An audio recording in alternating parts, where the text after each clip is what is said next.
একজন সাবেক পুলিশ সদস্য যার মাথার দাম ধার্য করা হয়েছিল ১৮০ কোটি টাকা, যার নির্দেশে চলত লাতিন আমেরিকার বিশাল মাদক সাম্রাজ্য, যিনি ছিলেন মেক্সিকো এবং যুক্তরাষ্ট্র সরকারের মাথা ব্যথার প্রধান কারণ।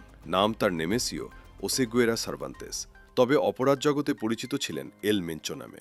মেক্সিকোর মোস্ট ওয়ান্টেড এই ড্রাগ লর্ড এবং জালিস্কো নিউ জেনারেশন কার্টেলের প্রধান সম্প্রতি নিহত হয়েছেন মেক্সিকো নিরাপত্তা বাহিনীর এক রুদ্ধশ্বাস সামরিক অভিযানে। আর তার মৃত্যুর খবরে এখন রণক্ষেত্রে পরিণত হয়েছে মেক্সিকোর বিস্তীর্ণ এলাকা। কিন্তু কিভাবে একজন সাবেক পুলিশ কর্মকর্তা হয়ে উঠলেন মাদক সাম্রাজ্যের রাজা? গল্পটা সিনেমার চিত্রনাট্যকেও হার মানায়।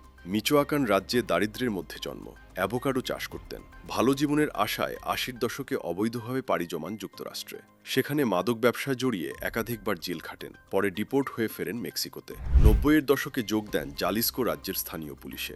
হয়তো ভালোভাবেই দিনাতিপাত করার চেষ্টা ছিল, কিন্তু যার রক্তে অপরাধের নেশা, তাকে কি আর আইনের শাসনে বেঁধে রাখা যায়? পুলিশের তকমা ঝেড়ে ফেলে আবারও ফিরে যান অপরাধের পুরনো গলিতে।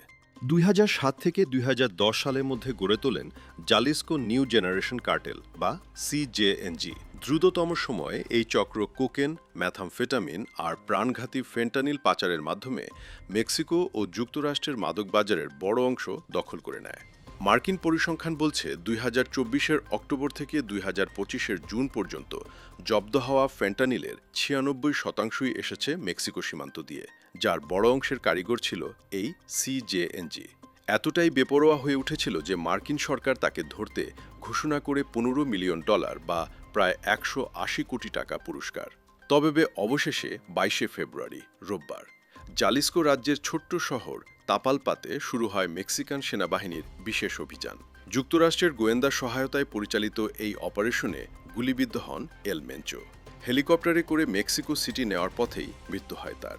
অভিযানে সিজেএনজির আরও ৪ সদস্য নিহত, ৩ সেনা সদস্য আহত হন। কিন্তু এল মেঞ্চোর মৃত্যুর খবর ছড়িয়ে পড়তেই সিজেএনজি নিয়ন্ত্রিত এলাকায় শুরু হয়েছে ভয়াবহ সহিংসতা। কার্টেল সদস্যদের তাণ্ডবে জ্বলছে রাস্তাঘাট, চলছে নিরাপত্তা বাহিনীর সঙ্গে বন্দুকযুদ্ধ। দীর্ঘদিনের একচ্ছত্র আধিপত্য হারানোর ভয়ে মরিয়া হয়ে উঠেছে মাদক কারবারিরা।